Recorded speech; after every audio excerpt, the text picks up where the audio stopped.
Yeah, good day out. Never I can see that. Or what's he him and I no, I don't know. You don't really guess but zero no worth it. Alright, the bush never I can or fed you never I get again, but I say get somebody soft no there's no ships so far perhaps not me. I want you them at all. There was no concept. You know, concept and sell and show when I say balls they got solves happening what was it? So there's no ships that was a sharp heroin gets it you're right when I'm in what I have been certainly was ships at the symphony but if I have excited washed up on you're right when my source didn't need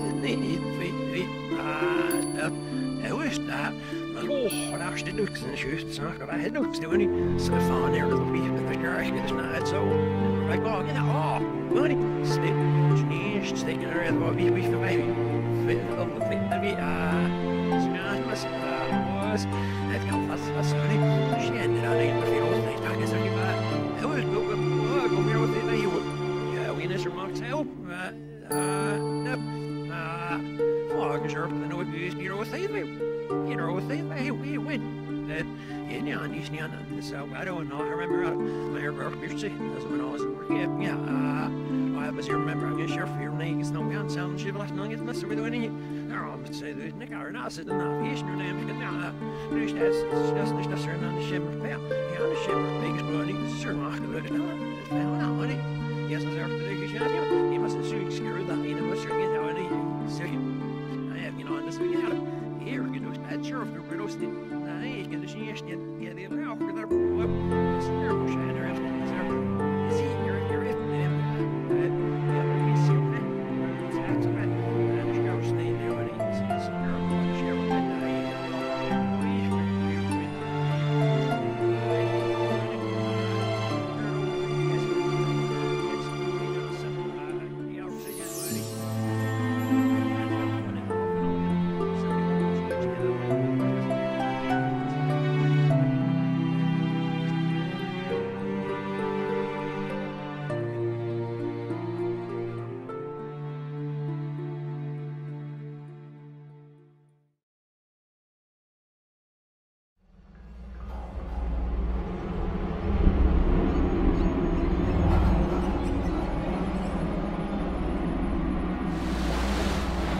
Upon what criterion could citizens agree that it was necessary to go to war? Surely a nation full of citizens with no common values would be confused. They may be totally free, but their confusion will make them short-lived, if not barbaric. And many civilizations prior to the United States were barbaric. That's why the American experiment is so important. That's why the rudiments that made America happen must be preserved. Thus, applying and defending the values implied in the Constitution are, in essence, a matter of survival. For if these factors are dropped out, you get a cruel, chaotic, and revengeful society. Such a society will eventually occupy its time with pleasure-seeking hedonism, material acquisition, and violence-oriented pastimes. Hey, welcome to today's United States. No surprise, the baby boomers are in charge now.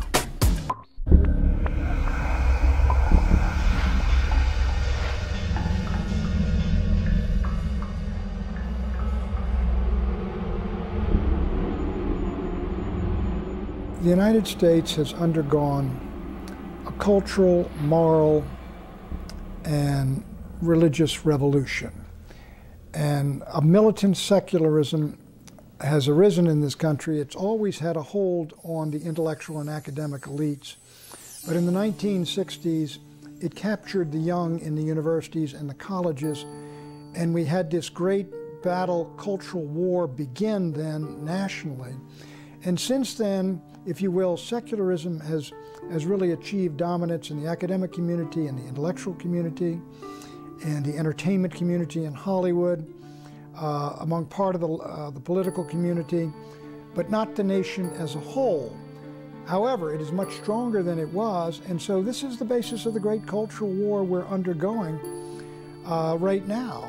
And this militant, it is an anti-Christian, anti-God, anti-traditionalist revolution. It's partly the sexual revolution has a lot to do with it and how people live.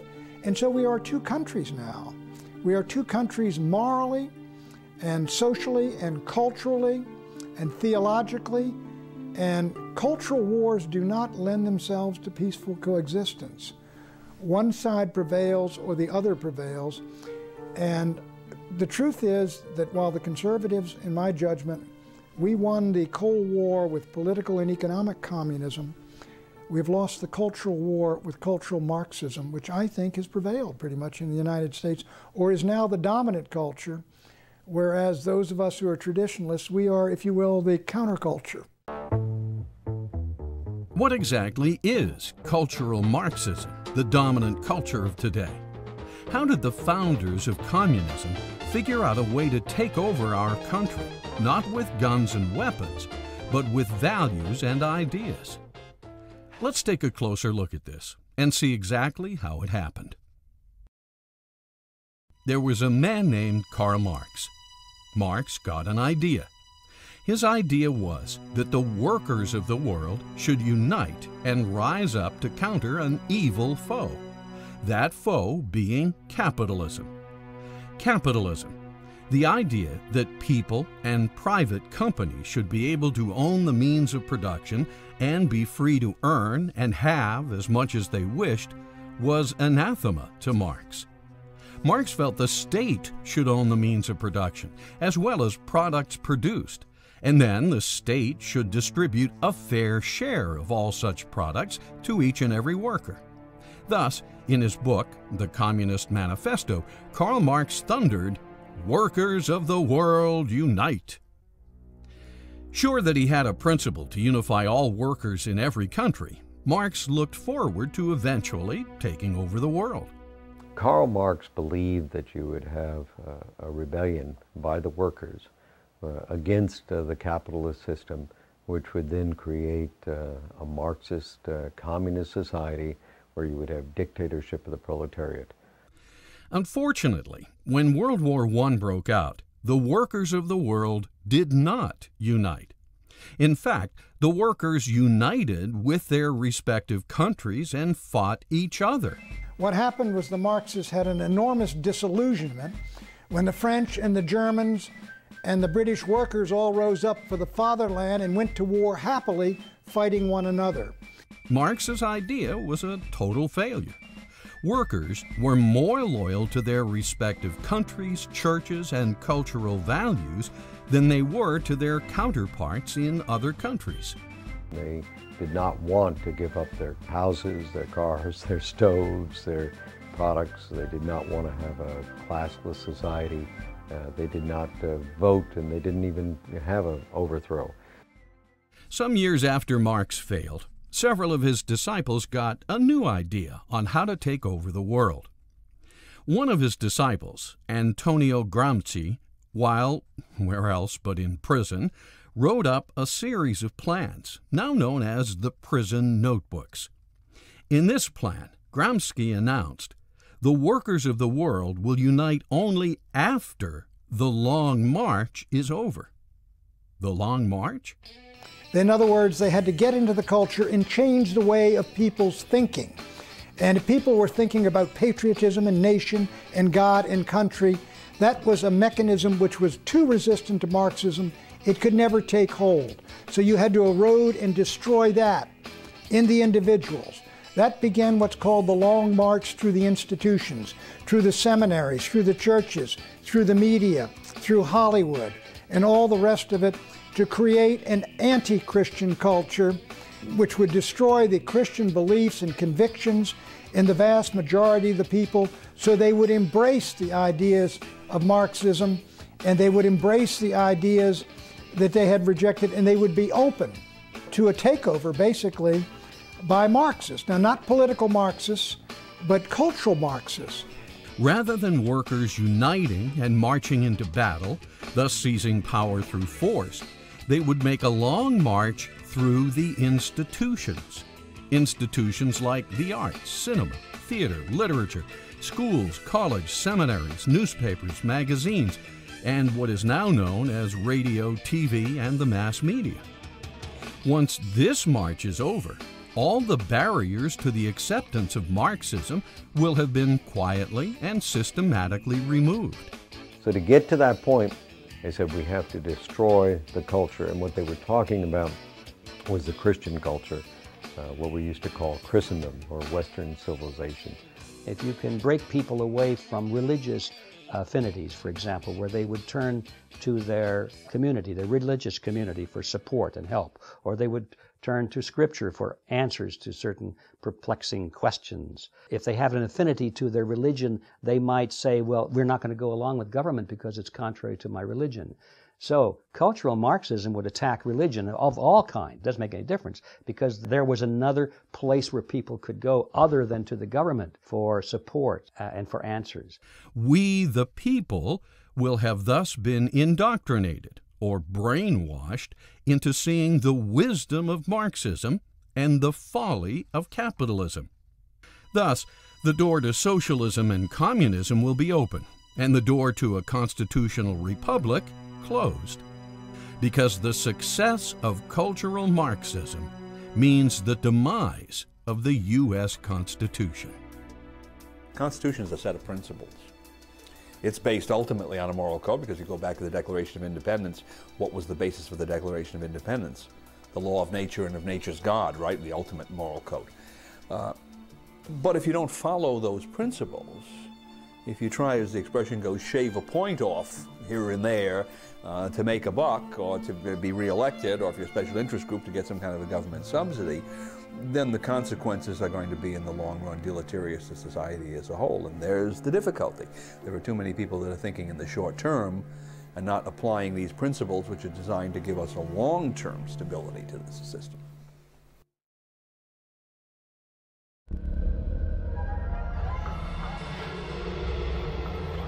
Let's back up a moment. How did cultural Marxism get into the United States? Some brief history. In 1923, members of the Marxist Communist Party set up an institute at Frankfurt University in Germany. This institute was named the Institute for Social Research. Later, it would become known as simply the Frankfurt School. These new Marxists, under the direction of Max Horkheimer, had seen the old Lenin Marxists fail. The workers of the world did not unite in World War I. Further, they realized why. Antonio Gramsci, the disciple who wrote the prison notebooks, had it right. Marxism could only flourish after a long march through the cultural institutions. Now the mantra would be, change Western culture, and then the workers will unite. After Marx, there were a group of Marxists who wisely decided that you could bring this collectivist society to a nation through culture as well, by introducing certain values and concepts that would break down the family, for example. If you could somehow break down the family unit so that it was no longer self-sustaining and no longer valued in a society, then that would leave individual members who formerly could turn to the family for support in times of need. They would now be cut loose. They would be without a place to go in times of need. So now they have to turn to the government. But just as the march through the institutions was about to begin, an anti-Marxist, anti-Semitic Adolf Hitler ascended to power, and World War II began. Since the leading lights of the Frankfurt School were Marxist, the school packed up its ideology and fled to America, settling down in New York City with the support of Columbia University. But what exactly is the march? And who was marching? What values has the long march through the institutions rolled over? Let's hear it from some of the Frankfurt School graduates themselves, like George Lukács, Antonio Gramsci, Charles Reich, Herbert Marcuse, Theodor Adorno, Erich Fromm, Wilhelm Reich, and Max Horkheimer. Marx got it all wrong. the workers are not up to being the vanguard of the communist revolution. Let's translate Marxism into cultural terms. And Herbert Marcuse. The West is guilty of genocidal crimes against every civilization and culture it has encountered.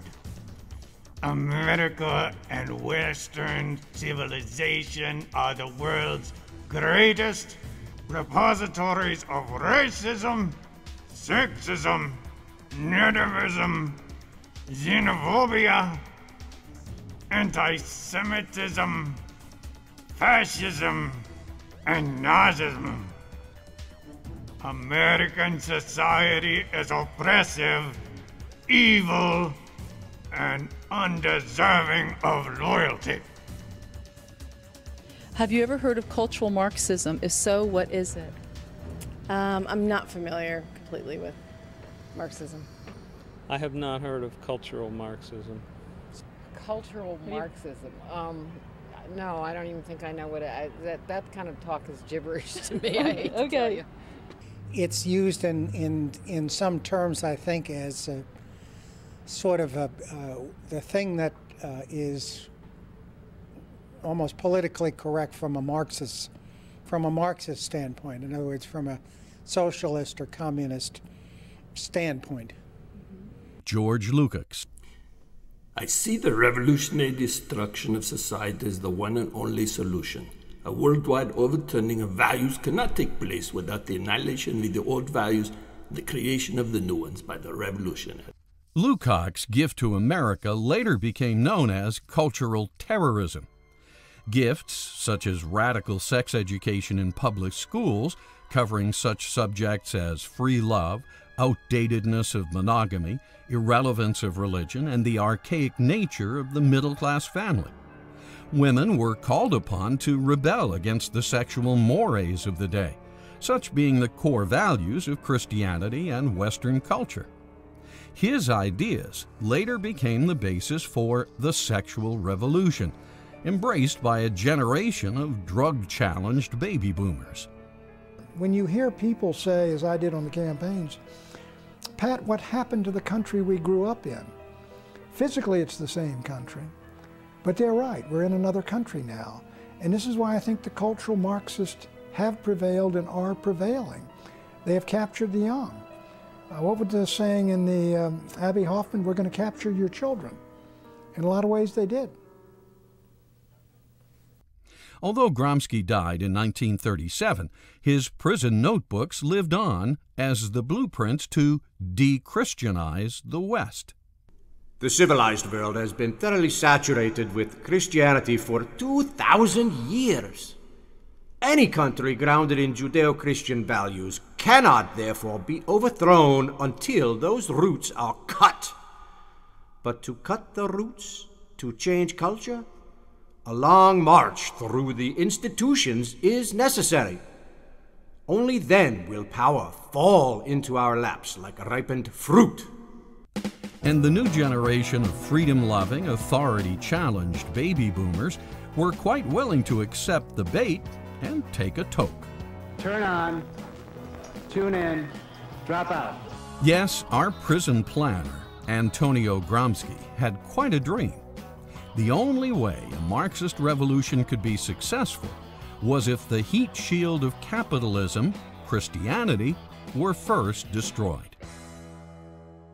Charles Reich. There is a revolution coming. It will not be like revolutions of the past. It will originate with the individual, with culture, and it will change the political structure only as its final act. Reich thus helped shape the minds of the American 60s youth with his runaway best-selling book, The Greening of America. Gramsci and Marx were now reaching their target audience, and the long march was in progress. In the 1960s, the church pulled back from the culture. You had the first Sex and Satanism film. You had the first X-rated film where the pastor takes the boy up to his room in Broadway to get on his knees but not to pray. You had all of the perversion. You went from 100% broad audience films that anybody could see to 82% R-rated movies, which were restricted. You had a tremendous loss of viewership at the movie theaters. Even though television had been around for 20 years, you went from 44 million weekly attendance to 17 million weekly attendance. And so basically what happened, the church gave up in the mid-60s. It gave up on prayer in schools.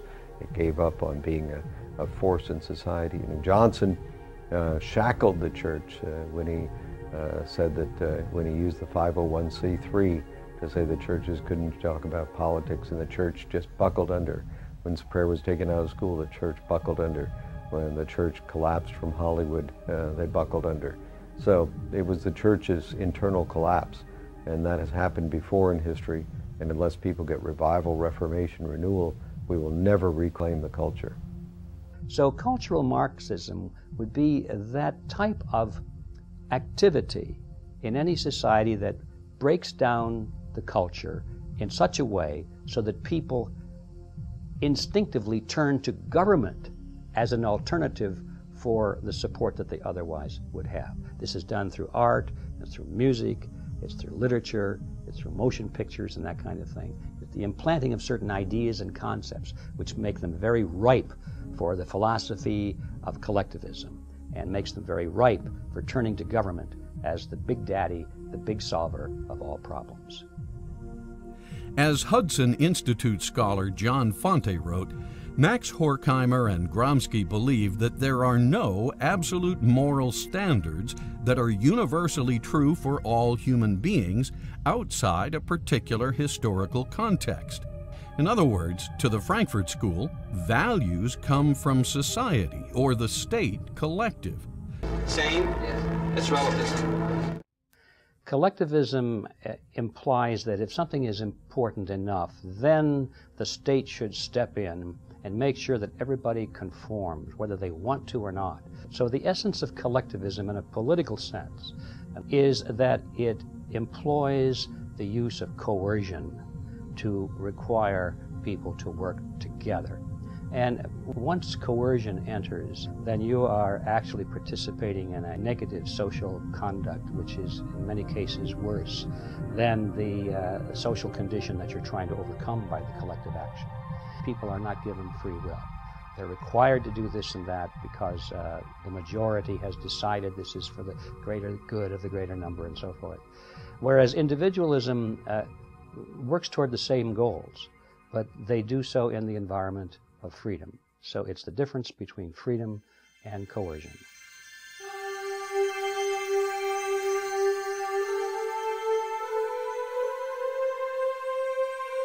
Not to be outdone by Karl Marx, a brilliant mind or two at the Frankfurt School soon came up with several of their own ideas, the foremost known as critical theory. The idea behind critical theory is to challenge all previously accepted standards in every aspect of life from a Marxist perspective. Standards such as Abe Lincoln was honest, home is where the heart is, democracy and capitalism are good, the founders believed in freedom. In doing this, every negative thing one could possibly say about America was dredged up, circulated in books, movies, TV, schools, colleges, and even the clergy, so that the youth would be endlessly indoctrinated. Things like white men killed the Indians, fathers were repressive, God is dead, the founders had slaves. They did have a problem, which was that although slavery was technically legal throughout all the colonies, only some of the colonies really had slave-based economies. The southern states, Maryland, South, essentially. And therefore, they had to deal with the practical problem of how could you integrate these states with the northern and middle colonies, middle states and northern states, in a way that would, as much as possible, unify them. So they had to make some kind of initial political compromises with the social institutions that existed in the southern states. But there was a mindset at the time that slavery would essentially wither away because it was not a practical economic concern in the long run. But it certainly was not a matter that could be criticized from the point of view of principle. You know, the first principle in the preamble is to create a more perfect union. That was their first goal. But when the consciousness-challenged baby boomers repeatedly heard that the establishment, as they came to refer to it, was a bunch of racist, overly religious, sexually deprived sexists who were xenophobic Indian killers and anti-Semites, they internalized the criticisms. Soon their movies and songs began to reflect these values, spreading them throughout the nation's youth culture. Critical theory was doing its job, especially on people like Charles Manson and John Lennon. Even though the reality-challenged baby boomers of the 1960s were the most free, most affluent, and most privileged of any youth in any age, they were bored with their lives and swallowed the Frankfurt School's propaganda like a hit of California Sunshine. Books like The Death of the Family, Escape from Freedom, The Mass Psychology of Fascism, The Sexual Revolution, The Joy of Sex, and The Authoritarian Personality flew off the shelves. Counterculture drug movies like The Trip, Easy Rider, The Wild Angels, The Wild Bunch, and Born Loser played theaters endlessly. Books like Authoritarian Personality were particular hits because they attacked the patriarchal family unit, a deeply Christian institution. So along came movies depicting the family unit as sexually repressed and dysfunctional. Movies like Battle of the Sexes, How to Handle Your Wife, Harold and Maude, The Graduate, Bonnie and Clyde, Carnal Knowledge, Bob and Ted and Carol and Alice, Boys in the Band, The Godfather, and Kramer versus Kramer instilled cultural pessimism about families. The basic unit of a family is where a male as a sex joins with a female as a sex, and they're able to work together to help each other. And by being able to work together to help each other, they perfect each other, they love each other, they care for each other.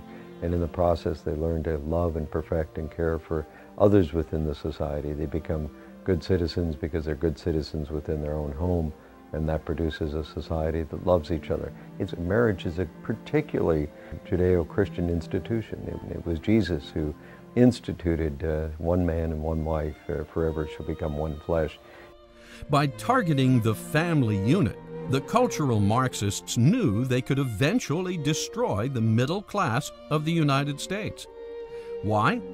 Because the family unit is the basic building block of the middle class. Destroy the middle class, and you eventually destroy the economic engine of the United States. Destroy the economic engine of the U.S. and its political structure, built on capitalism and the Constitution, crumbles. I just recently had some shares stolen from me on the stock market by our government, who seized 80% of Fannie Mae and Freddie Mac shares. I'm like, how could this happen? They seized, private property. The whole point of a socialistic society is to do four things. Marx talks about destroying the family, 2, destroying property, 3, destroying religion, and 4, destroying the nation. And what you end up with is the gulag, where the whole country becomes the Soviet Union. Yes, critical theory is diabolical genius. The cultural Marxist could accomplish what Marx, Lenin, Trotsky, and Stalin only dreamed of accomplishing.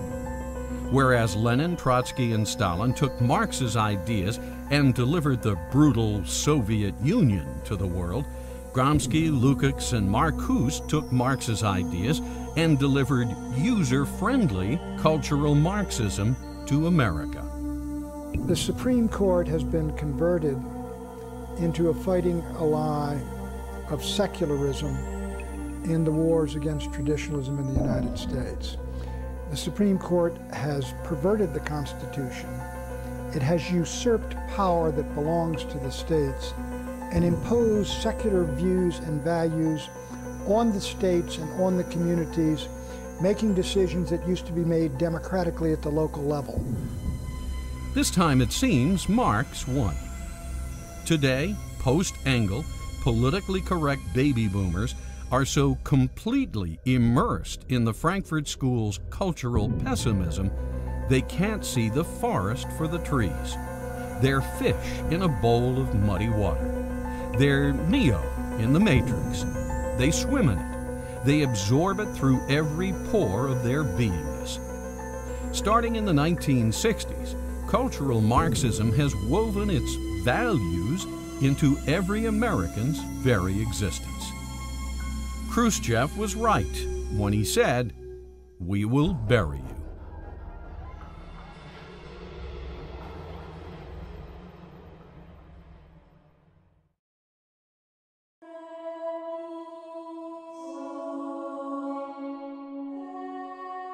To understand what socialism is, one must first understand what communism is. Communism is an economic system whereby the state owns the means of production. Means of production meaning capital. Capital meaning money, machinery, labor, land, and resources. Socialism is an economic system whereby the state owns the fruits of production. Fruits of production meaning revenues generated by the means. Revenues generated by the means is another way of saying taxes. Extreme of socialism was the Soviet system, communism. So there was no pricing structure, and it's a failed system. It can't work because prices are so important.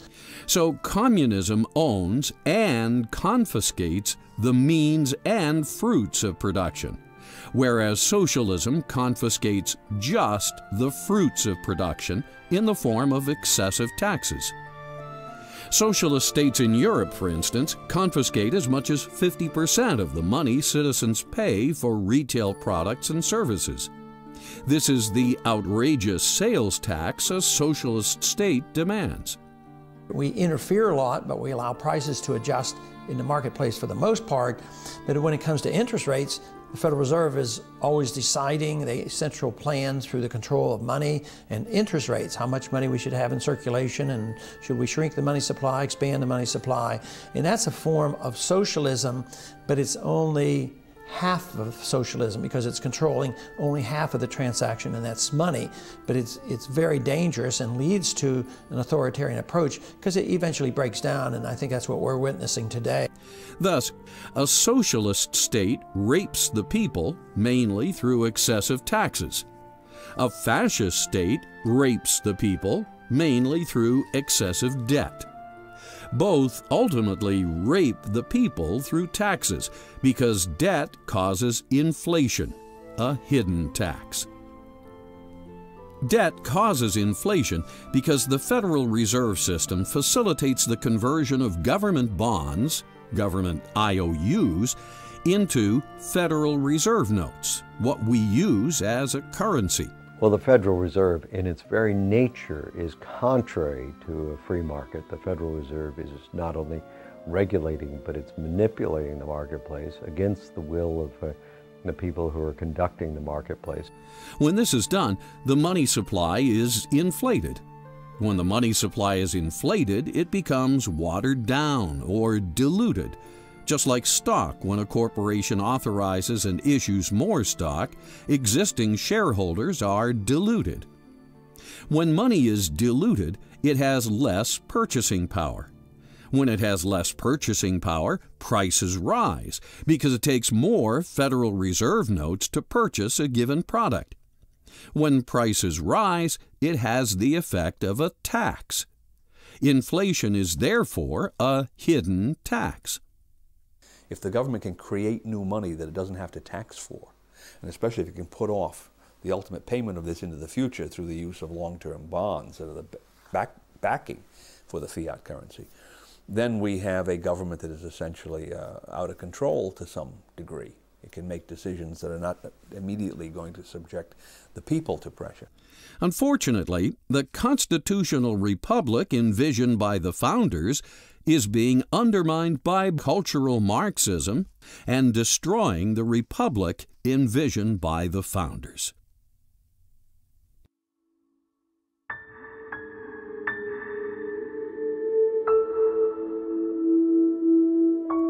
As we have seen, the Constitution gives Congress the power and the responsibility to provide for the general welfare of the nation. So important is the idea of general welfare. This is the only term that is stated twice in the Constitution, once in the preamble and again in Article 1. Unfortunately, a lot of people interpret this term to be a green light for massive social security, the so-called nanny state, which pays for everything and then demands the right to regulate everything. Well, the Constitution was written to limit the size and scope of government. It was to recognize that government was there to protect our liberties. It does not endorse the welfare system at all. If we just followed the Constitution, the government would be very much smaller, maybe 80% smaller. This may be the cultural Marxist's dream of a socialist state. But as a result, we now have minimum wage laws, child labor laws, federal disability laws, Medicaid laws, public housing laws, rent laws, entitlement laws, food stamp laws, and even extensive pet laws. Over 25,000 laws are enacted every year, many by congressmen that have been bought and paid for by multinational corporations, all non-people entities. I hereby declare this to be an unlawful assembly. If you remain in this immediate vicinity, you will be in violation of the Pennsylvania Crimes Code, no matter what your purpose is.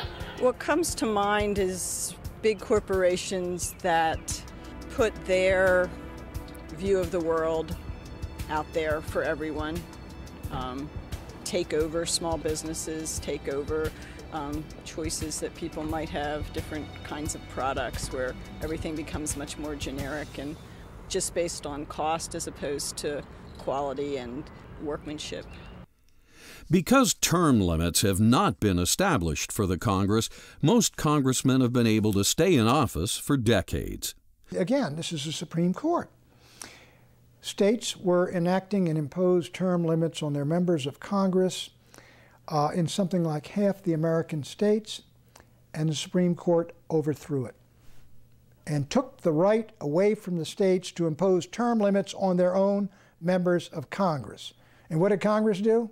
They said, it's fine with us, because we'll stay in power.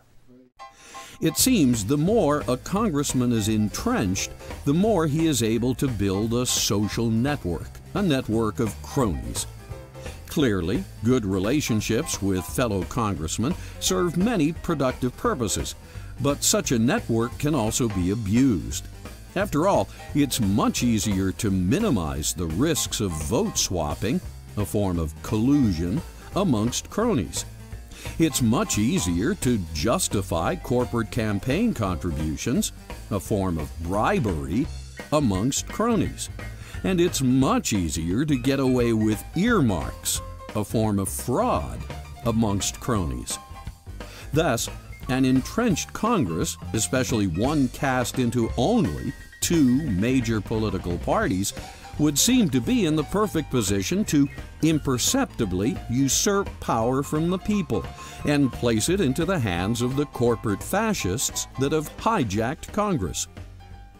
The right place to look for a solution to the problem of corrupt politicians is at the voter and their perception of who they're voting for and what the political principles of their candidates are. You can bet collusion, bribery, and fraud are not practices the founders envisioned for a more perfect union.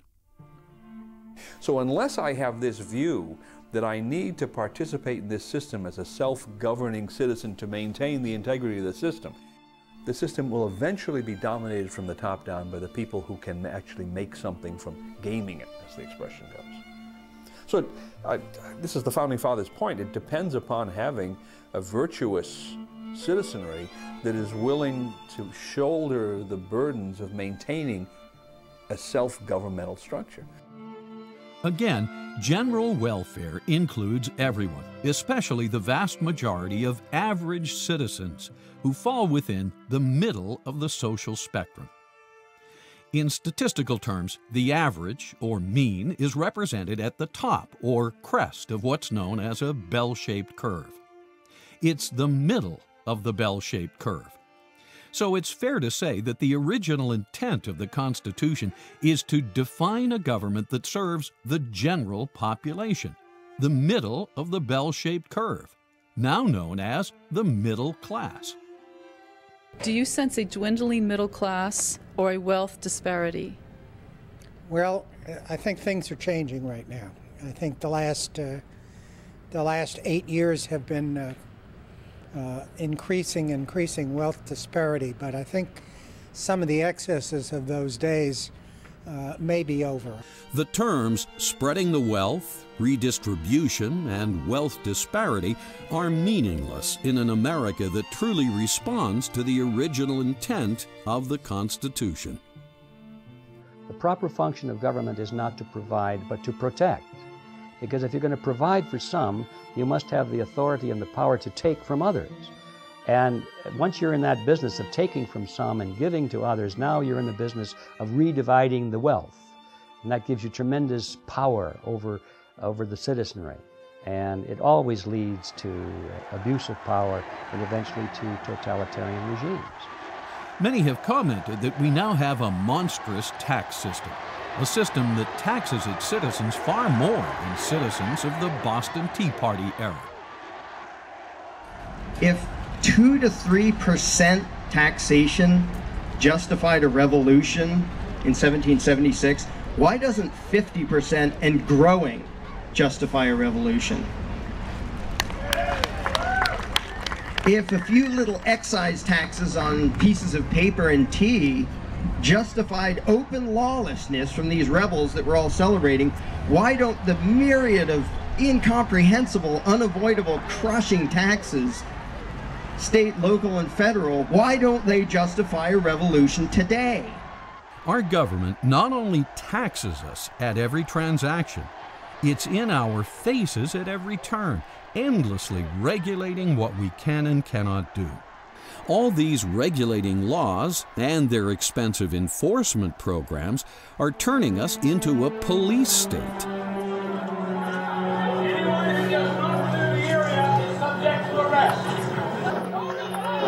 People like us, your brothers, sisters, mothers, uncles, we're all family.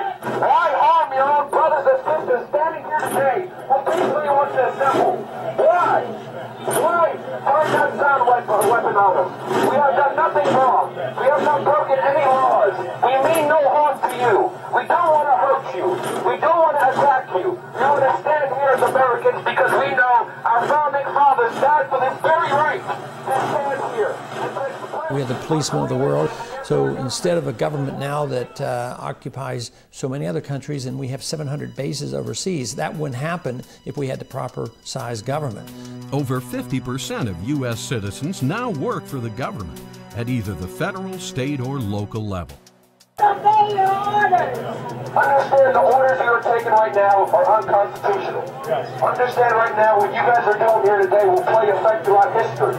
The Germans, listen to their orders. The Germans violated their civil rights, God-given rights in Nazi Germany in the 30s by simply listening to unconstitutional orders and not questioning authority.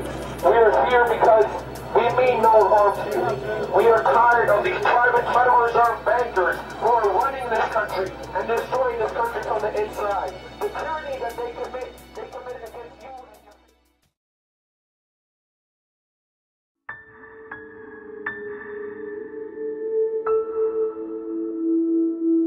The nefarious genius of cultural Marxist strategy is to destroy the family unit by promoting what's known in the field of botany as androgyny. From the American College Dictionary, androgyny means, quote, having staminate and pistillate flowers in the same inflorescence, being both male and female, hermaphroditic, end quote.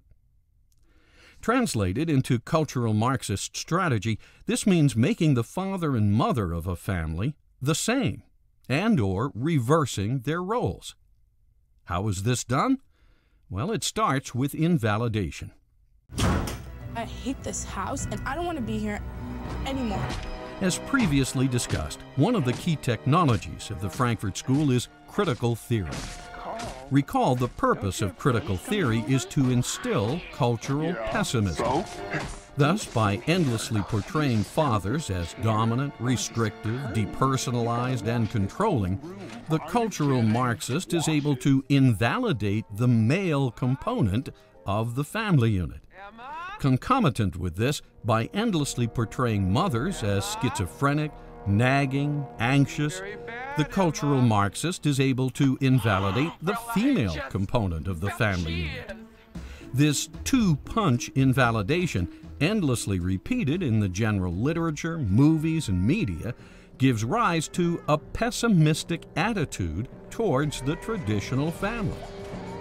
After time, this pessimism becomes imbued into the culture. That's why it's said the product of critical theory is cultural pessimism. The message of cultural pessimism. 1. Families are boring, stifling, and intrusive. 2. Mothers and fathers suck. 3. Divorce is therefore understandable and justified. With divorce made understandable and justified, even laughingly made easy by calling it no fault, 1 out of 2 nuclear families now disintegrate into chaos. Most contracts, the court system tries to sustain the contract. If you and I are doing business together and they're trying to protect that contract because the contract was entered into in good faith for good principles. However, although the marriage might have been entered into in good faith, by breaking that, they can put a lot of people to work. Not only the marital courts can go to work, there are also the social workers that go to work. There's also a whole team of people, including the IRS, who prey off of them. And one court in Massachusetts says, we're going to bring this father to his knees and take all of his money from him. So there's a whole movement by the courts to make money off the dissolution of marriage. After the mother and the father are finally done arguing or negotiating over custody of the children and possession of the assets, 2 new family homes are usually established. He lives here and she lives there. Each new household economy now has to have a redundant, otherwise superfluous set of rent or mortgage payments, energy and utility demands, and household furnishings and accoutrements. Extensive and complex scheduling of child visitation then must be established. If the divorce was acrimonious and/or the children were traumatized by it, and most are, both parents vie for the children's attention and visitation. As they do this, knowingly or unknowingly, they spoil the children with unending material gifts, junk food, sugar, unearned validation, and parental supervision so lenient it borders on gross negligence. Divorce is dreadful for children, and now you have some families, probably the weakest and the poorest, mostly black families, that are now over 50 and even 60% in divorce, which is critical for the children. But worst of all, children are usually shipped off to daycare centers and/or public schools, where they are then handled like animals in captivity. Now we're talking about a school system that's teaching values that's determined not by the parents, not even by the teachers, but by the political groups that provide the funding, the politicians, the bureaucrats, the think tanks, all these invisible structures above. Now, those are the people who are determining the values that are being taught in our schools. The profligate cultural Marxist society that causes and tolerates this then imposes pharmaceutical drugs on these children. Certainly the arts have always had a tendency to promote license instead of liberty. The difference between license means that I can do anything, even if it's destructive of other people and of myself. I can take drugs until I OD. I can hurt other people and hurt their children and families. License is something that is selfishness rules. With liberty, what rules is the freedom to be responsible, the freedom to live a decent life, the freedom to love others, the freedom to give. It's like the difference between love and lust. And unfortunately, often the principle of love is replaced in the media with the principle of lust. And the lust principle produces media that's constantly pushing the envelope. Almost every movie that Hollywood puts out today must depict characters with at least one of the following attributes. 1. The protagonist and/or the antagonist are divorced. 2. The female is portrayed as dominant, controlling, violent, and/or one-up on men. 3. The male is portrayed as aloof, feminine, overly sensitive, and/or cheating. 4. Somewhere in the family, at least one of its immediate members must be a lesbian, gay, bisexual, or a women's liber. Often, attributes are mixed in various proportions, and even mixed with a touch of schizophrenia, as males and females swap roles in fluorescence. Same-sex marriage does not give you the balance of having a mother and a father so that you can learn different skills from them and you learn different personality types from them. By abolishing that, children are adrift. Through endless repetition and media dissemination, androgynous elements are institutionalized as legitimate and eventually normal. Cultural pessimism has been taken to a whole new level. Complete tolerance for dysfunctional social structures and inefficient economic units. Proof that Christian values do not work. Schools should be completely operated by parents. They should be in control, and therefore the parents can determine what values are taught to the students. If the school doesn't teach the values that that parent wants taught to their children, then they can take the child out of that school and put him in another school which does teach those values. The Supreme Court has been converted into a fighting ally of secularism in the wars against traditionalism in the United States. With the success of cultural Marxism, hundreds of millions of nuclear families have been destroyed since 1965. This has contributed to, or caused, the decline of the middle class. Next will be the destruction of American capitalism, unless the effects of cultural Marxism are recognized and handled. There is a revolution coming. It will not be like revolutions of the past. It will originate with the individual and with culture, and it will change the political structure only as its final act.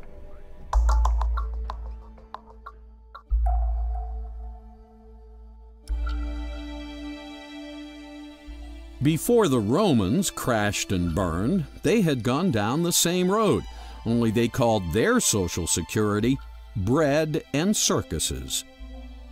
Bread and circuses will eventually crash the U.S. empire as well, if we interpret the term general welfare in the Constitution as an invitation for social security. General is the problem. What did the Founding Fathers intend when they wrote those words? General welfare has been debated since the Constitution itself. Many of the founders were concerned that general welfare would be taken in the wrong sense, that it would be used to apply for, as we've done it today, as Hamilton wanted us to do it, to give the government license to do whatever it wanted and just to grab power. The founders knew that Rome, and every society since the beginning of time, had poor, sick, and unfortunates, and many of these societies tried to help. For instance, in 1597, England had the Elizabethan Poor Laws enacted to provide what were known as the 7 corporeal works of mercy. These works were to feed the hungry, give drink to the thirsty, welcome the stranger, clothe the naked, attend the sick, visit the prisoner, and bury the dead. But is this how you really promote the general welfare, the founders asked? You're talking to someone about a free society, and they say to you, as they always do, what about the poor? Oh, the poor. What are we going to do about the poor if there's no welfare state? The poor that die in the streets and this and that, right?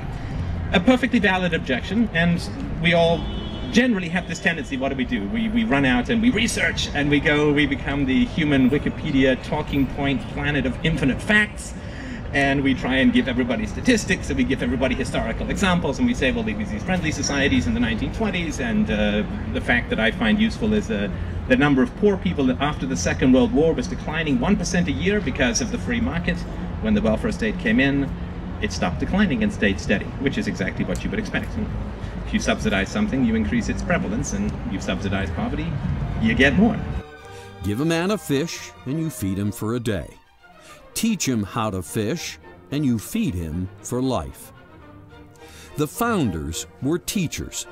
Their original intent was to set up a system that created fishermen. The Constitution means what the founders intended it to mean. Otherwise, it means nothing. If you want to have the Constitution mean what modern politicians think it should mean, then you don't need a Constitution. In fact, you're better off without one. Just say, what do the modern politicians want us to do today? What would happen if you created a society that could actually rise above problems? A society where the government gently facilitated a free and prosperous citizenry. A citizenry so successful, there were no hungry. There were no sick or poor. There were no criminals. You could take the Department of Education, the Department of Housing, and any number of these national departments and defund them to zero and send out the funds to the states in block grants, which would eventually go down to zero, and get rid of most of the federal government. The federal government still has a responsibility of national defense. The Justice Department is needed, the State Department is needed, the Treasury Department are needed, but many of those other departments should be defunded rather than have the politics of the federal government imposed upon the nation. The founders wanted to set people free from the system, or the matrix. That's what liberty is all about. They wanted general welfare to be the result of a self-governing, productive society. They wanted general welfare, not welfare in general.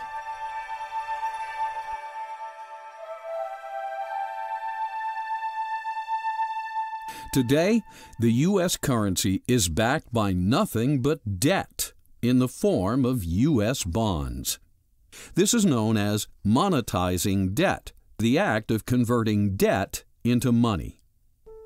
Debt causes inflation because the Federal Reserve System facilitates the conversion of government bonds, government IOUs, into Federal Reserve notes, what we use as a currency. When this is done, the money supply is inflated. When the money supply is inflated, it becomes watered down or diluted. Just like stock, when a corporation authorizes and issues more stock, existing shareholders are diluted. When money is diluted, it has less purchasing power.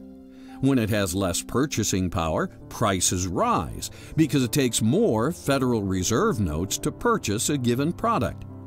When prices rise, it has the effect of a tax. Inflation is therefore a hidden tax.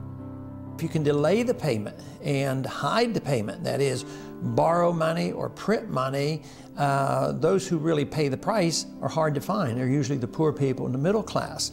So it's a very specific plan to have a central bank to destroy money. It's been done for thousands of years. They used to dilute the metals or clip the coins, or even in the old days they tried printing money. Today we do it with a computer. Thus, cultural Marxism uses debt, which generates the hidden tax of inflation, and endless taxes to fund its socialist operations and expansion.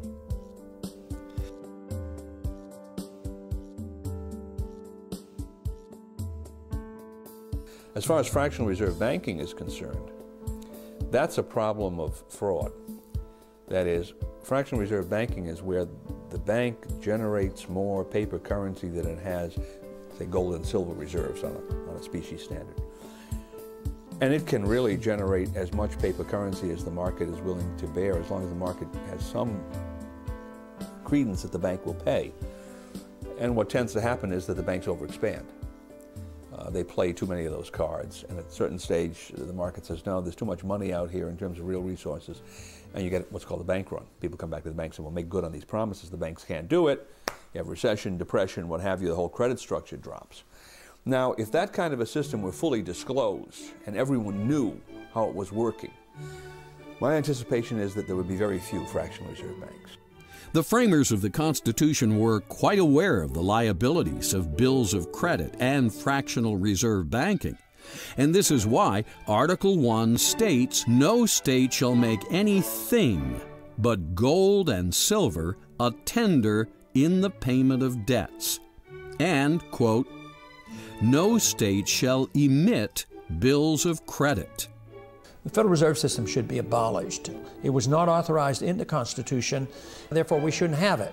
But I've taken sort of a moderate approach to doing it because there's a lot of people who depend on the system today, and I wouldn't close it down in one day, but I would legalize competition, allow gold and silver to circulate as money, take taxes off gold and silver so you didn't have to pay sales taxes or capital gains taxes, and let the people transition over to gold and silver.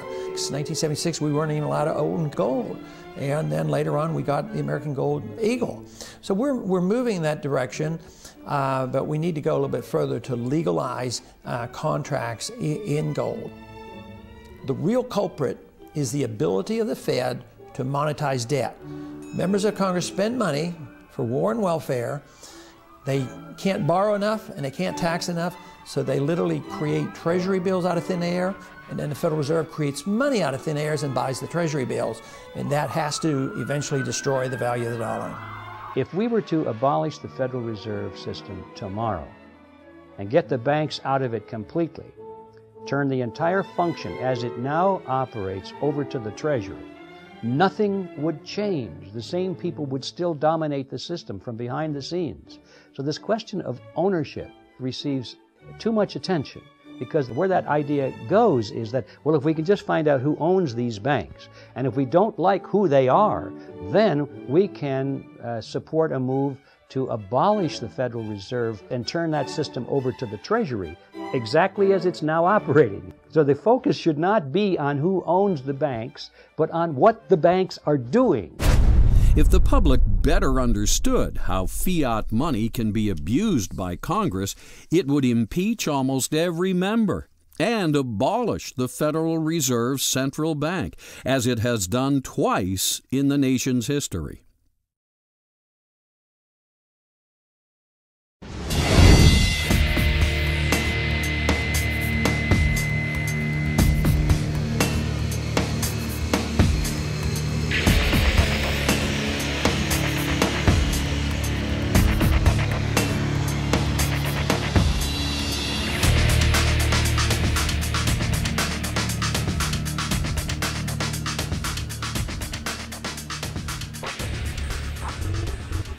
Like the Federal Reserve System, the Congress has been further distorting the letter of its constitutional responsibilities by delegating its power to declare war to another entity, in this case, the President.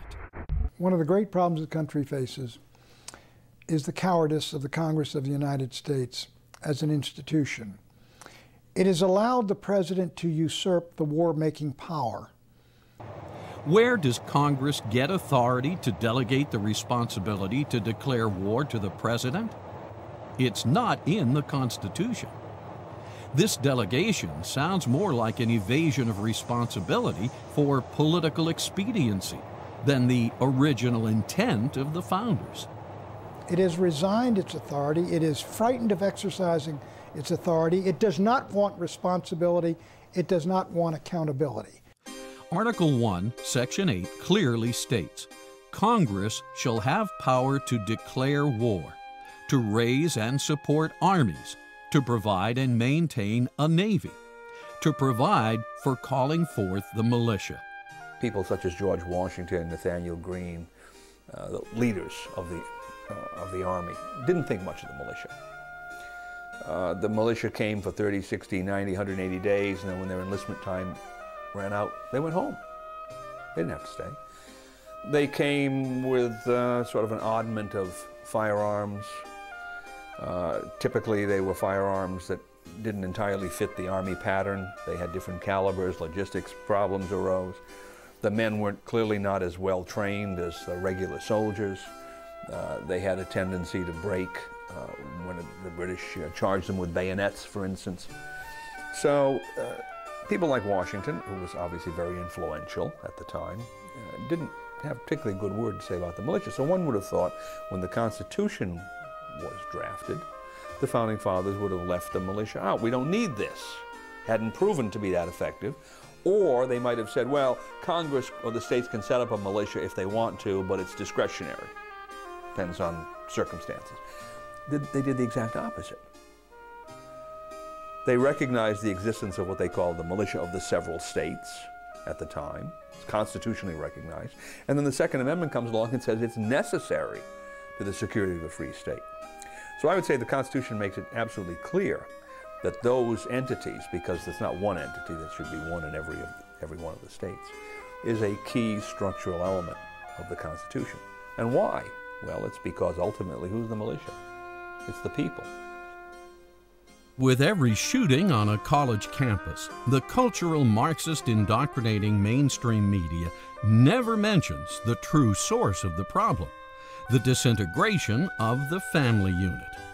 Instead, the media pushes the socialist agenda of removing citizens' Second Amendment rights. Let's go to the Second Amendment, which says a well-regulated militia being necessary to the security of a free state. The right of the people to keep and bear arms shall not be infringed. Just take the first clause. A well-regulated militia being necessary to the security of a free state. Stop right there. That's the only place in the Constitution where the Constitution says that anything is necessary for any reason. The Constitution doesn't say Congress is necessary, the President's necessary, the Supreme Court is necessary. It doesn't even say the states are necessary. It says a well-regulated militia is necessary to what? To the security. Well, not just any kind of security, but the security of a free state. And that's the sole purpose of the Constitution in toto. The way that the United States was set up originally was that the defense of the nation was to be primarily the responsibility of the states. They were to create militia drawn upon able-bodied American citizens within the state. They were to provide their weapons and their training and their leaders. They were to form into a national fighting force, and they would defend the borders of the United States against foreign enemies. But the primary foundation, the element of that, was the militia. Never stated in movies like Bowling for Columbine, movies funded by cultural Marxist-infiltrated Hollywood studios, is the original intent of the founders that all citizens retain the right to keep and bear arms. More accurately, the obligation to keep and bear arms as part of the militia. The Michigan militia wanted everyone to know that they were nothing like McVeigh and Nichols. This is an American tradition. It's an American responsibility to be armed. I'm sure you guys are the kind of people that people would like to have as their neighbor. As the Constitution tells us, a well-regulated militia is necessary to the security of a free state. Now, some people may disagree with that, and my response is, well, that's a personal opinion. The law is otherwise. Right? The law tells us that this is the principle on which we're supposed to be operating. You don't like that, amend it. If it's there, enforce it. If you don't enforce it, there will be some consequence, because the Constitution is, how shall I put this? It's an integrated document in the sense that all of the parts were designed to function with all of the others simultaneously. And if you look at it, there are several pillars to it. There's, of course, the federal government, the Congress, President, and the Supreme Court. There are the states. There are the people as electors.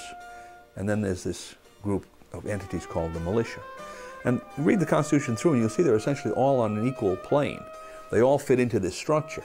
Well, if an architect designs a building with 5 support columns, it's probably because he believes every one of those is necessary.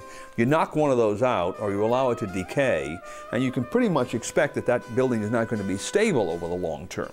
certain kinds of shocks affect it, it's going to come down. Same thing with a governmental structure. Governmental structure was designed in such a way that the people were supposed to play an important role in maintaining political power of military force. Instead, the Frankfurt School's agenda of injecting cultural pessimism into society continues. Robberies, murder, fires, and now escalating school shootings all contribute to the cultural pessimism and the misguided justification of disarming the citizens. But if citizens ever allow cultural Marxists, such as the Michael Moores of the world, to ban ownership of guns, they will make a grave mistake. These guys that created the American Constitution, the American Republic, were looking into the future, and they were concerned about our own government becoming despotic. They could see that. They talked about the possibility of that. How do we prevent that from happening was a major issue of discussion. And they said one of the ways is to make sure that we don't give them a standing army, and the other way is to make sure that the local population was armed. Because if you've got every man, able-bodied man in the country, and women too, armed and knowing how to use a weapon and under training and with their local squad leaders and so forth, their own commanders, there's no government that's in the United States that's going to turn against them. So they were very wise. And today, people laugh at that concept, but now that we're losing our liberties, I think the laughter is dying down pretty rapidly. By order of the City of Pittsburgh Chief Police, I hereby declare this to be an unlawful assembly. I order all those assembled to immediately disperse. You must leave the immediate vicinity. If you remain in this immediate vicinity, you will be in violation of the Pennsylvania Crimes Code. If you do not disperse, you may be arrested and or subject to other police action. I order all those assembled to immediately disperse. You must leave the immediate vicinity. If you remain in this immediate vicinity, you will be in violation of the Pennsylvania Crimes Code, no matter what your purpose is. Observing thousands of years of history of earlier governments, the founders knew that the only thing that ultimately stands between a tyrannical government and the people are weapons. Quoting Mao Zedong, who in this case agrees with the Second Amendment, political power grows out of the barrel of a gun. Where the source of political power is to be is where the gun is. Ultimately, that's the bottom line of force in government, right? That's what government is, the application of force. If the application of force is given to some elite group, they're in control. If the application of force is given to the people, they're in control. If you want a free state, a self-governing state where we the people do the ordaining and establishing, who has to control the ultimate body of force? It's the people themselves. And that's not a professional army. That's not a standing army. That's something the Founding Fathers were very much concerned about. They didn't want a standing army. It thought that a standing army was perhaps one of the most dangerous things you could imagine, because if Washington, D.C., they said if they were to have a standing army, you know what they're going to do with it? They're going to use it. They're going to use it for something. If you get a bunch of soldiers sitting around training, you're going to use them. And they didn't want that, except in a defensive mode. If people read the Constitution, that it's not even in a time of war you have a standing army. When there's no war, you have to abolish a standing army within 18 months. You can have a navy, but no standing army. Also, never forget the instrument that literally authorized the U.S. Constitution and freed all Americans from oppressive European rule was the Declaration of Independence. This sister document states that whenever any form of government becomes destructive of certain ends, such as the right to life, liberty, and the pursuit of happiness, it is the duty of the people to alter or abolish it. Alter it means to vote out those who aren't following the Constitution. If such politicians, over time, or unbeknownst to the people, reconfigure the government in such a way as to usurp the rights of the people, then the only choice left is to abolish the government. So they were acting within the law when they stood on that green, and they believed that General Gage was outside the law. He was an outlaw, that regular army. And that's why they didn't throw down their arms that day. And they opened fire on him. Now, one doesn't like to think of that as being something that we want to face here in this country. But there are many other problems prior to that that the militia would deal with. And a large militia structure would have a terrific deterrent effect on any people in political life that had aspirations to become usurpers or tyrants. It's pretty hard to overcome a country when 60 or 70% of the people are organized, armed, and trained.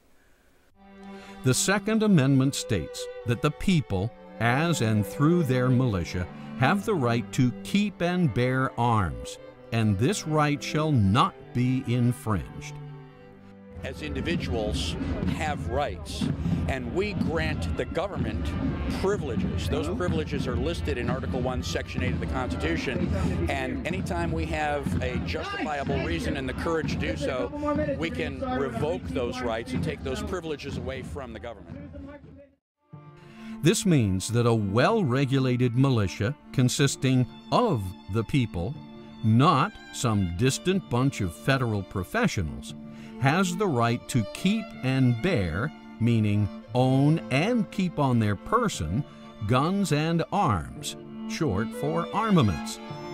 These armaments are for use should the people, through their constitutional militia, find it necessary to abolish a tyrannical and suppressive government and replace it with a serving government that promotes the general welfare and secures the blessings of liberty.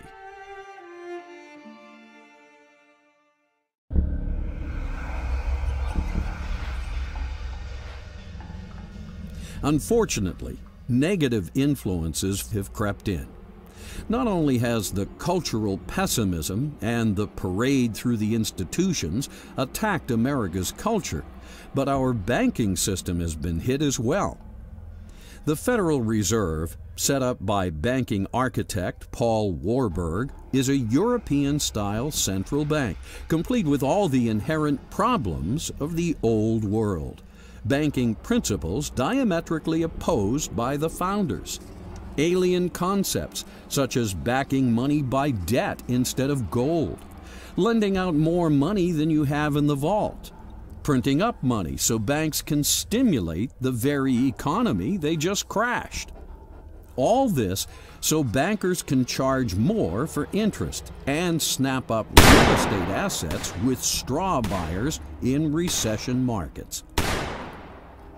Thanks to the Fed, Congress can bypass the public's representatives and wage war with money that has been literally created out of thin air. Are any of these American ways? Did the founders set up the Constitution so Antonio Gramsci, a cultural Marxist from the Frankfurt School of Critical Theory, and John Maynard Keynes, an economist indoctrinated in the environment of our former enemy, should stamp their war-torn European philosophies into the very soul of our nation? Something isn't right here. In Keynesian economics, they endorse the Federal Reserve System. And to print money out of thin air is really fraud, because they're stealing from people, stealing the value from some people. So they're completely different. But Keynesianism is not socialism, but it leads to socialism. Socialism is where the government controls supply and demand and prices and the whole work. But Keynesianism allows the market to function to a degree with a lot of intervention, a lot of regulations, a lot of taxes, a lot of planning, and a lot of inflation.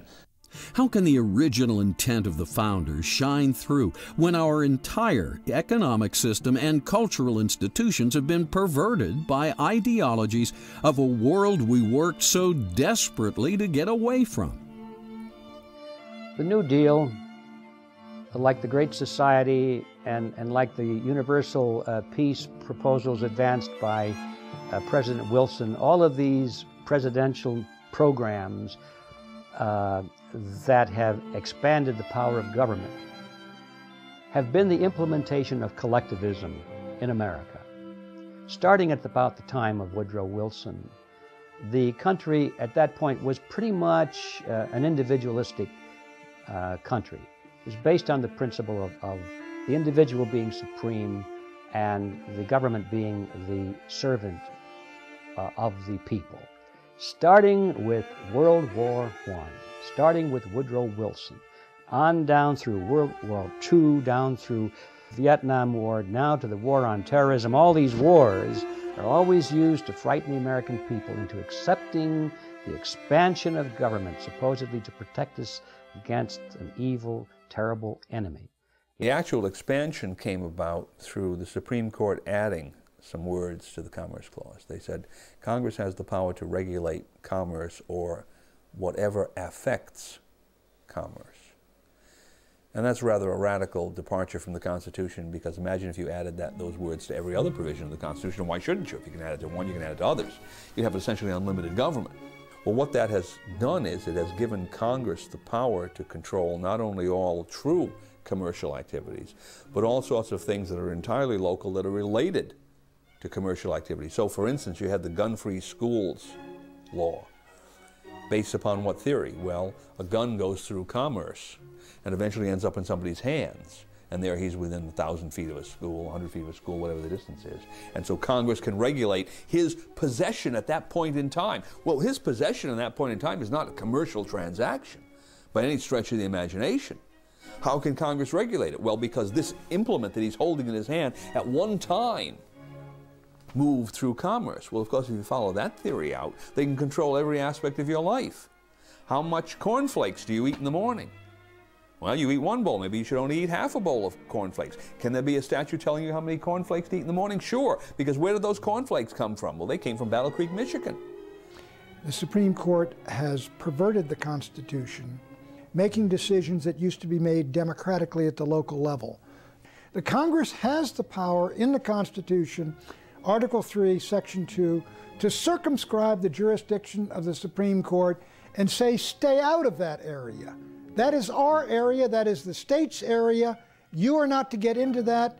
Judges don't decide these issues, people do.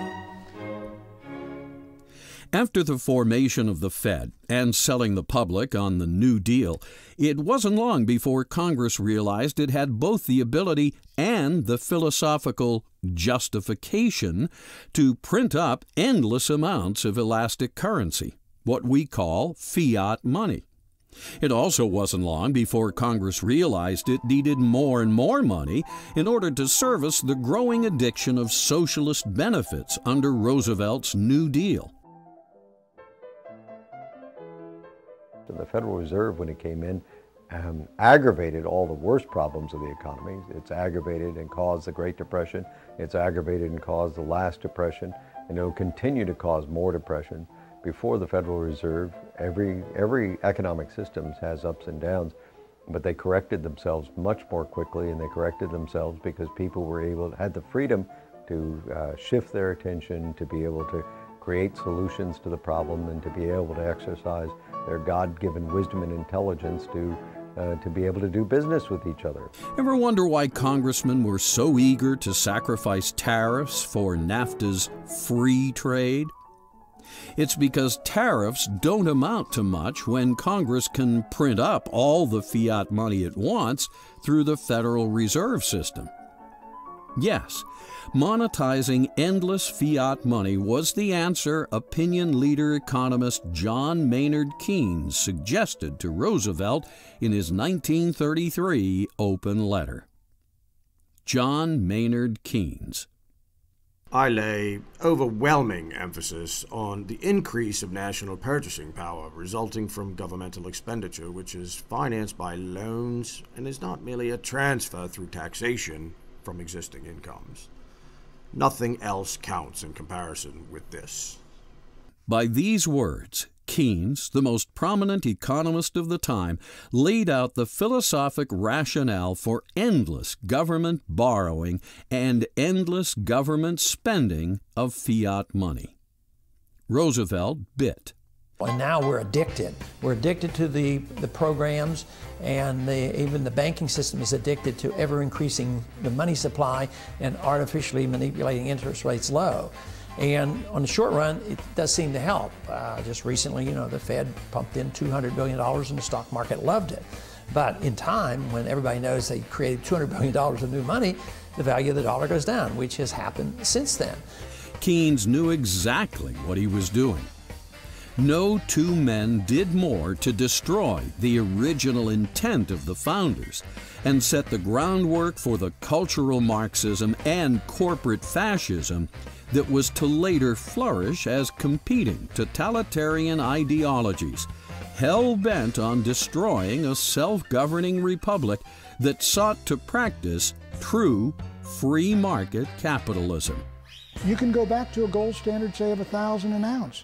But what do you do if they keep spending and spending and borrowing and borrowing? People suddenly realize that these dollars aren't really worth that much gold, and they will demand the gold. Sounds to me, given the state of affairs we're in today, well over $10 trillion in debt, immersed in perpetual wars, getting more secular and socialist by the minute, fascist multinationals dominating Congress, that we have allowed serious corruption to seep into the American experiment. We may think we won our independence from Europe, defeated communism and Nazi fascism. But did we? We have traveled the road to totalitarianism almost to the very end.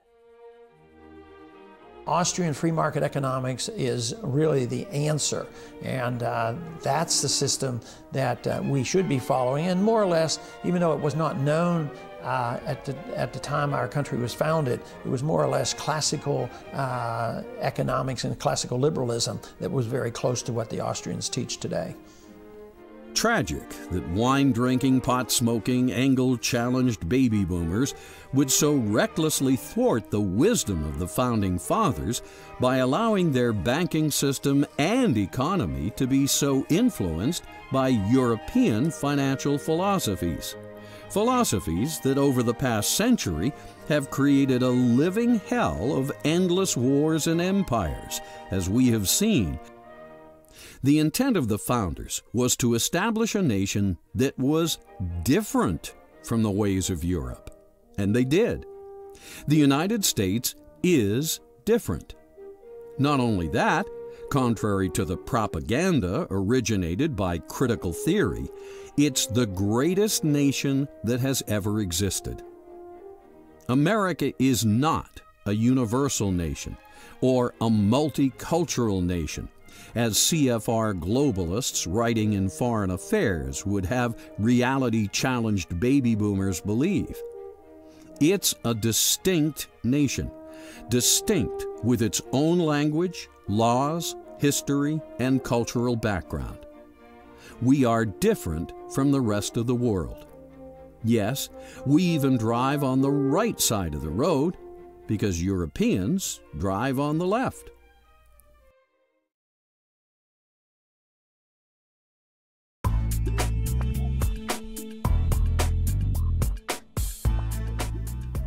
So how come the media seems oblivious to all this?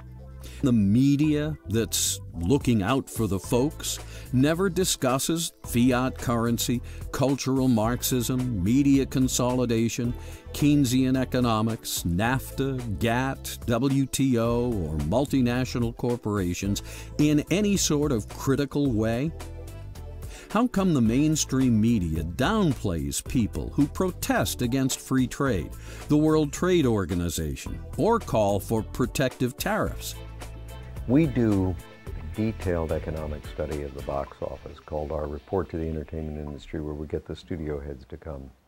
And the studio heads have been moving toward more movies with faith and values. Every one of the 6 major studios have started a division to do movies with faith and values.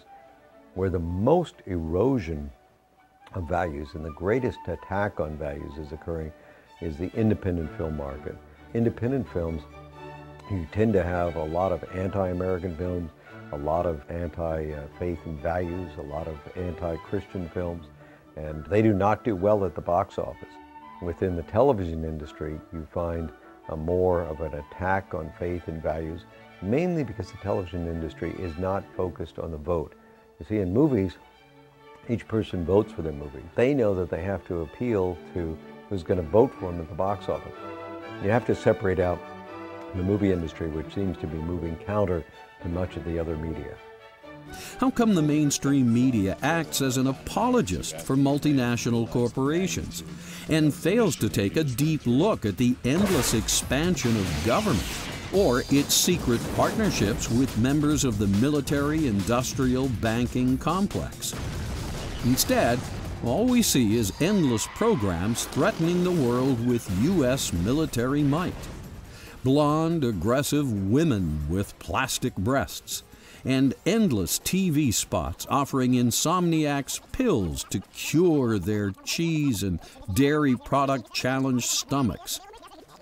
Seems to me, to get away with all this cultural Marxist propaganda, the media must be in on the deal, systematically avoiding certain issues, narrowing the spectrum of speech, redefining words, spinning events, and ignoring, invalidating, and/or blackballing any author, filmmaker, or candidate that speaks the truth.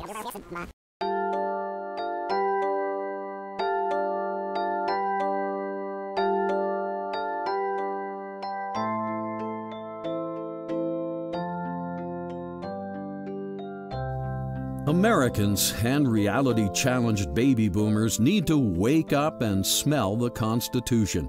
The famous quote from Franklin was that after he left the Constitutional Convention, he says, "We've given you a republic if you can keep it." And obviously we haven't done a very good job. I think if people want to live in a democracy or a republic such as ours, then they're more than free to do so, and we should lead by example, not by force.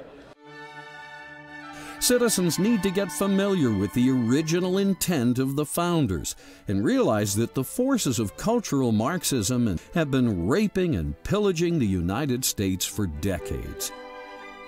But to realize the dream and keep this magnificent republic alive, all Americans need to do is take 3 steps.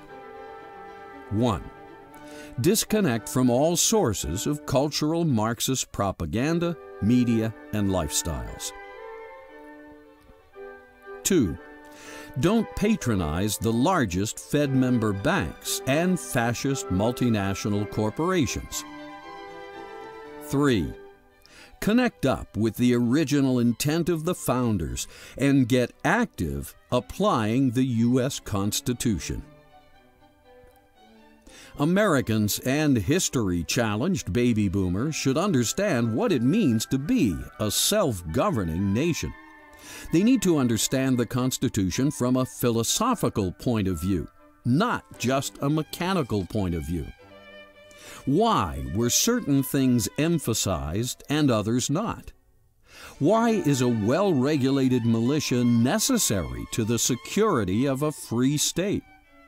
Why is the term general welfare the only term that appears twice? What principles lay behind the Constitution and why? If citizens better understood these things, they would be able to go about their lives with a greater appreciation of the rare opportunity they have been given to live in the American experiment. Instead of pessimism, they would have the realization that America has just begun, that the future will be even more incredible than anyone imagined. Take 3 steps and it will happen. Yes, the cultural Marxists in the media and the universities will scream and dramatize. Yes, there will be a percentage of religious fanatics that attack the United States or hate us because we flourish and prosper. And yes, there will always be secular robots and iconoclasts that hate traditional values and deny America was populated by Christians or influenced by biblical principles. But the founders somehow knew all this, for they had studied thousands of years of history and countless failed civilizations. From these lessons, they built the Constitution of the United States, And this document has succeeded as no other. The blueprint for the longest-standing republic in history is in your hands. Eventually, even the cultural Marxists, the corporate fascists, the Islamic terrorists, and our current special interest-dominated Congress will see the light and become part of the general welfare. In the meantime, don't give liberty-challenged members of society the power to enslave us all, just because a relative few have so little faith in the original intent of the founders and the United States Constitution. The Constitution of the United States represents no threat whatsoever to our form of government.